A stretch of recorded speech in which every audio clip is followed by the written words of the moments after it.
Hello, welcome back. Today I'm going to talk to you about some stuff. I'm going to talk about some of the books I'm reading, and I'm going to talk about some concepts that I want to share, and I want to talk about individuation, which is Carl Jung's concept of identifying what your true self is and all the parts of you that people have rejected, and you've thus internalized their rejection and rejected it within yourself, and how to find that and then bring it back to light so that you can be your authentic self. So I just want to talk briefly about in the world that we live in today, basically we're kind of incentivized to follow people. I mean, it's ironic that I have to clarify this, but I don't mean follow like internet follow. I mean like follow like you're constantly thinking about certain people, and in the same way that you might have a role model or something. There's nothing wrong with role models, but you understand what I'm saying. The internet sort of incentivizes that kind of thinking, that kind of behavior, like flocking and following, and that doesn't exactly encourage individual, autonomous, authentic self-production, self-thinking, although, again, there's nothing necessarily wrong with looking outside yourself for answers, for example. You know, it's actually an act of humility to do that, to look outside yourself and beyond yourself. But there's a difference between looking beyond yourself and subjecting yourself to somebody else's worldview. That kind of thing that's what I'm talking about. It's that you can't authentically and humbly look beyond yourself without knowing what you are individually. Like, who are you? You know, when nobody's looking, what are you like? What are you doing? What do you like to read? All the stuff that you do in your life, there's going to be some subset of that stuff that is not you. That's external obligations that have been forced on you, or that you've internalized other people telling you to do, whether implicitly with their actions or explicitly with their words. So I just want to bring light to the fact that that's a thing that happens. And I want to very briefly cover the psychology that is intended to help you be more authentic to your true self. I need to get a book. Hold on. Okay, so let's go to Carl Rogers first.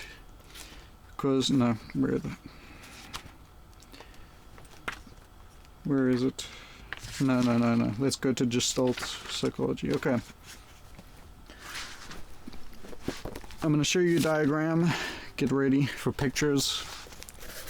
So you see this little diagram here. It's a triangle that's incomplete and then a bunch of incomplete circles. And our brain sort of fills in the gap. And we identify a shape that's not really there. There is no triangle in the middle, like, of that other... I mean, even this thing that I just called a triangle is not a triangle. It's three pointy lines. Now, those kinds of brain tricks, right? And there's all sorts of other versions of that. There's this one with the dots. We identify groups. There's this one with the lines. We identify a flow pattern.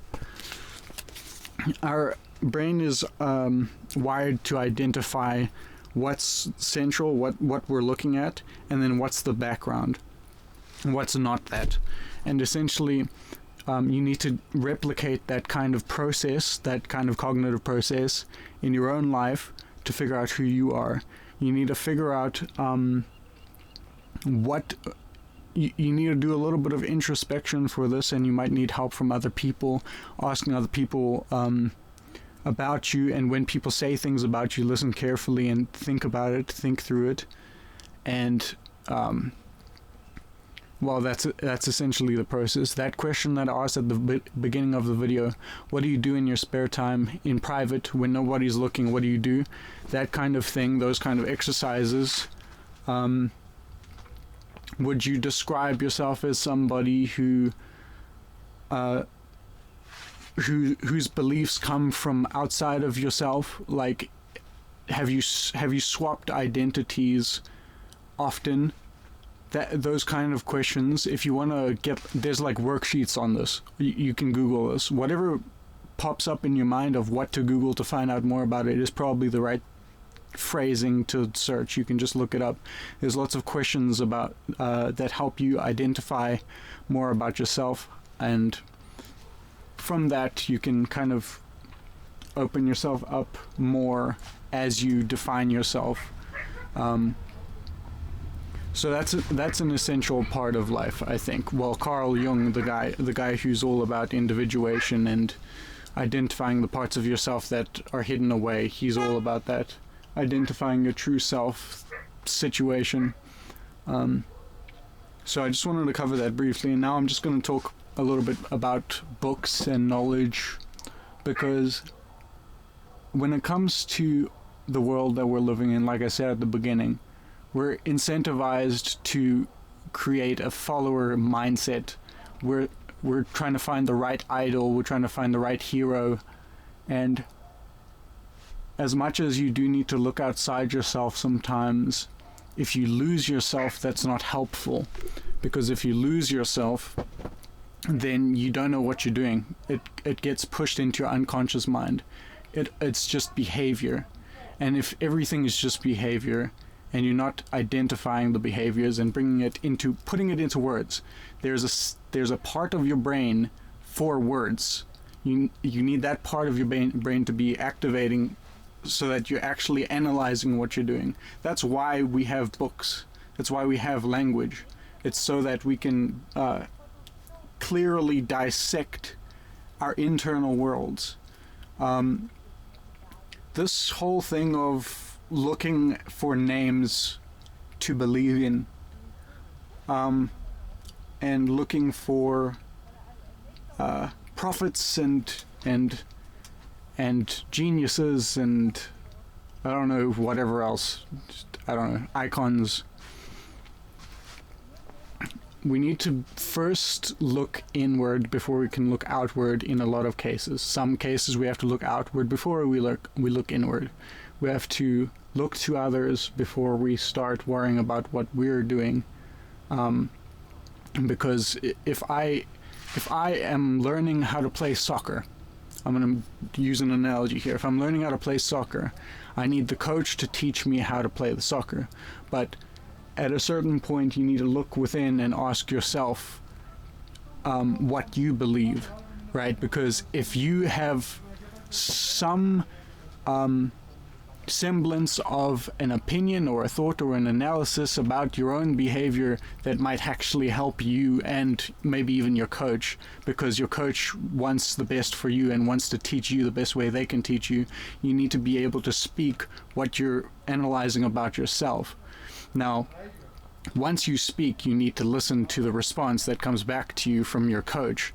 Anyway, I hope this analogy is like helping internalize this idea a little bit. Like, you have to constantly be back and forth.